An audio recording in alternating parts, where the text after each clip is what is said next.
So this is when we move from being a beginner or intermediate tour designer to somebody who is crafting truly unforgettable experiences. Hi there, Kelsey Tona here, the founder of Guest Focused Tour Business Coaching, where every day myself and our team of tour, activity, and experience business coaches are helping you build a thriving, profitable business. Welcome back to our series on how to design a tour that guests will never forget. We're sharing a number of best practices from industry veterans, frameworks, tools, and inspiration so you can create the most memorable tours, activity, and experiences possible. We're also going to share some real-world examples. In today's video, we are going to be looking at the SPAM framework. That's right, SPAM. Now, whether or not you like SPAM, it's an acronym I encourage you to remember when going into the design of an experience. And of course, it stands for special people, special access, and special moments. Let's have a look. Now, these three elements are what transform good tours into extraordinary experiences that guests rave about. While they often require extra effort to arrange, think of them as investments in creating passionate advocates for your experiences, investments in making your tour as memorable as possible. Let's start with special people. Now, these are the authentic connections with other human beings that often become the emotional core of the experience. Now, sometimes the access to these special people is what is at the core of the tour, right? Now, sometimes that could be the guide themselves, maybe who is a local or has some unique experiences or background. But a lot of times, the magic happens when you as the guide are facilitating some of the connections with special people that your guests wouldn't otherwise have been able to access.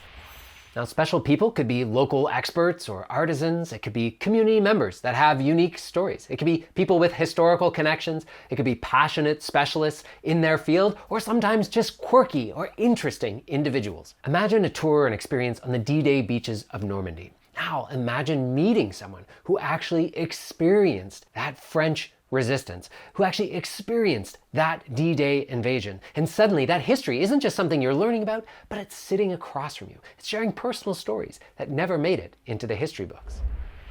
This was the exact experience I got to facilitate for my guests week in and week out when I was leading a bike tour through Normandy. And we did all kinds of really profound and incredible experiences, from walking through the various cemeteries to being right there on Omaha Beach. But time after time, the guests said it was getting access to that gentleman who shared his experiences fighting in the French resistance as one of the most profound and impactful experiences of the whole holiday. It came up in the reviews. It came up when the tour was recommended. On another tour I was designing down in Vietnam, we came across this tiny old single room museum that showed a lot of the former tools, let's say ancient tools that they used in the Mekong Delta. And this woman didn't speak any English, but she sort of facilitated the museum experience. She had a big grin. She was about 3.5 feet tall, just a really charismatic, wonderfully warm Vietnamese woman. And she would take you around and she would show us how these tools work. She put me in the oxen plow. And I thought, oh my gosh, this woman is such a delight and a treat. And so we adjusted the design of our multi-day bike tour to have a quick stop in at this museum so other people could experience that same warmth and unique charisma of this woman. All right, the next element of this SPAM framework for more memorable tours is special access, i.e. giving guests experiences they couldn't have had on their own. This is about making people feel like they're genuine insiders, not just tourists. Special access might include things like exclusive entry times or access to private locations, behind-the-scenes perspectives, private venue access, off-menu or unique experiences, and locals-only spaces. And why I love this framework so much is it really does need this word special access. You want your guests to feel like VIPs. You want them to know and appreciate that they're getting this access because of you as the tour business, because of you as the tour leader, guide, or host. Somebody who did this exceptionally well. When I was working in Italy, there was a guide named Dario. And Dario lived in Siena, which is a medieval town where they have this famous horse race every year. And the whole town is a little quirky. But one of the things that tourists can't do is they can't get access to these different neighborhoods that are inside. There's sort of a central touristy area. It's a beautiful city. Many people can go. But Dario, on his tour, made a big deal out of pulling pulling out this big heavy key, and he's saying the only reason that you guys are going to be able to see some of the things we're seeing here today is because you are here with me, because you are my guests. And we got to go into one of these private contrada or neighborhoods, and he showed us the chapel, he showed us the stables, he showed us some of the social areas. But what he was especially good at doing was giving you that feeling, and rightfully so in this case, that this was something that most visitors to Siena were not going to have access to. I love how the team at Walks have built an incredibly successful tour and activity business with a lot of their tours focusing on this special access. They offer skip the line privileges, often at major sites. But if you look deeper at what they're really providing, it's a chance to experience places like the Vatican or the Parthenon without the crowds, to hear your footsteps echo in normally packed corridors, and to actually contemplate the Sistine Chapel in peace. They turned what could have been just a convenience into a completely different way of experiencing these iconic spaces. So to make your tours as impactful and memorable as possible, we really have to do some work in terms of the framing of this special access. And this is often done by the tour leader, the host, or the guide of that particular experience. And I think so many people get caught up here with thinking like, oh, I have to, make this really complicated. Sometimes the access that we're giving to people is as simple as in the French countryside, and we have a connection with someone who might be willing to open up their farmhouse and us to have a rustic lunch stop there and just meet somebody who's truly local. This doesn't have to be the Sistine Chapel. This can be something as simple as leveraging your local connections to create these types of special moments. And the last of the 3 elements of our SPAM framework is special moments. These are carefully crafted sections of your tour where you intentionally create space for something memorable to happen. The key is thoughtful setup and perfect timing.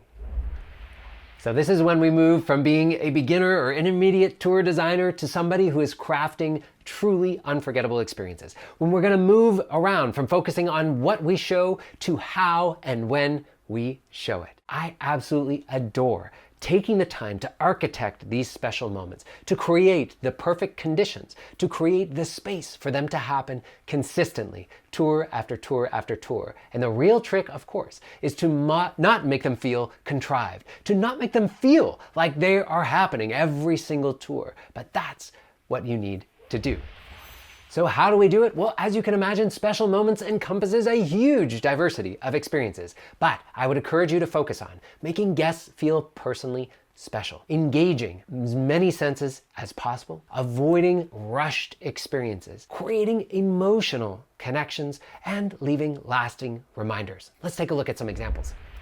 Here are 2 quick examples from when I was working some tour design in Burgundy, France. The first was we had a wine tasting, and you've heard me potentially rant on this before, but I think wine tasting experiences are ripe for innovation. They're a dime a dozen. They're almost always the same. And I didn't want that. I wanted people to have a more special experience with these incredible Burgundian wines, right? And so we worked with the chateau, and we found an old wine cellar that they weren't really using. But what I wanted to do was find a new venue, a venue that had some atmosphere. And so sure enough, they got a little bit excited by it, perhaps by some of my enthusiasm as well. And we created a candlelit area where we could bring one of the best guides in the area, but he brought the wines to us, and he brought some visual aids and props. And we suddenly had a tasting experience where we were down in an 800-year-old cellar, and we had created atmosphere and a wine tasting experience that was unlike anything else that was happening around us. It could simply not be compared to any of the other wine tasting experiences. And the photos and the ratings of that experience grew because we put that extra effort into architecting a better experience. The second example was on the same trip, but we had a midday stop and a picnic that was kind of forgettable. It wasn't that great. And so we sat down to think, how could we create the space for special moments? How could we create the space for that perfect French picnic? And so we found a new park that had a better view of a whole pile of vines and some of the winemakers down below. And then we thought, why don't we go down and get a few bottles of wine so people could taste some of the grapes, some of the wine from this exact bit of terroir, this exact piece of the land. We then elevated the picnic in a number of ways. We would bring some of those vines up. We created a tiered display. I got some Dijon mustards, and we did a little fancy breadstick Dijon tasting. The key element was, of course, what senses were we not yet engaging? And I thought, we need some music. So we wrote down and we trained the guides to do this, where we'd bring a van up and we'd play Edith Piaf and have the Vie en Rose. And so we had this beautiful French music sort of wafting over that whole scene. And maybe we didn't nail it for every single particular picnic on that tour. Maybe some days it was rainy and windy and we couldn't quite do it, but we certainly created the space for that elevated special moment on that tour. Another great example is Jeff from Craftsman app, one of our coaching members. I love how he masterfully creates special moments in his copper lamp workshop. This could have been a simple craft class, but instead he's created this journey of self-discovery. They're not just learning lamp making, but they're getting the experience of the thrill of controlling fire for the first time, the satisfaction of bending copper to their will, and discovering capabilities that they never knew they had. But here's the brilliant part of what Jeff is doing. They leave with more than just memories. That lamp becomes that physical testament and a physical reminder of that special moment. That piece of their home or that office that forever reminds them that I made that. I think that's the power of a well-crafted special moment. It transforms not just the experience, but how people see themselves. One final example I want to share was from a recent trip that my wife and I had the incredible privilege of being able to go over to Japan and Kyoto. And we visited the Sahoji Temple, which is kind of like a moss-covered monastery. But they had a very intentional design about how you would experience the property and the place. And notice here how they orchestrated the space for special moments. Ultimately, the Sahoji Temple turned what could have been a simple garden visit into a profound experience through careful sequencing. The journey began with my wife and I doing calligraphy meditation, where we were actually tracing the beautiful Japanese lettering. We had to do this in silence. It required focus and presence. Only then could we enter the moss gardens. This thoughtful preparation means visitors experience those gardens in a completely different state of mind than if they had simply walked in. Now, we visited a lot of different temples and monasteries, and many of them were very beautiful. But I've got to say, that Sahoji Temple experience, I'm probably going to remember for years, if not decades and decades to come, because of how impactful those moments were. And that was all done by design. So how can you build special people, special access, and special moments into your tours? Here are some additional great questions. What unique access do you already have that you might be taking for granted? Who in your community has compelling stories to share or a unique personality? Where in your tour could you slow down to create more special moments? And are there any physical reminders or small tokens that guests could take with them to remind them of these profound experiences? Now remember, we're not saying here that every tour activity or experience needs special people, special access, and special moments. But if you're looking to differentiate your tour, if you're looking to make it more memorable, then adding these elements, and ideally all three, will do so. In the comments down below, are there any special people, special access, or special moments that stand out to you? Again, more points for using that Wayback Machine and going back over a decade ago. What were some of those tours, activities, and experiences that stood out using these elements? Look, I hope this framework has been helpful to you. It would mean the world to me if you'd share this series, this video, with a friend, colleague, and ultimately, if you subscribe, if you like, you're gonna see more of these videos, and the next one is not one you wanna miss. See you soon.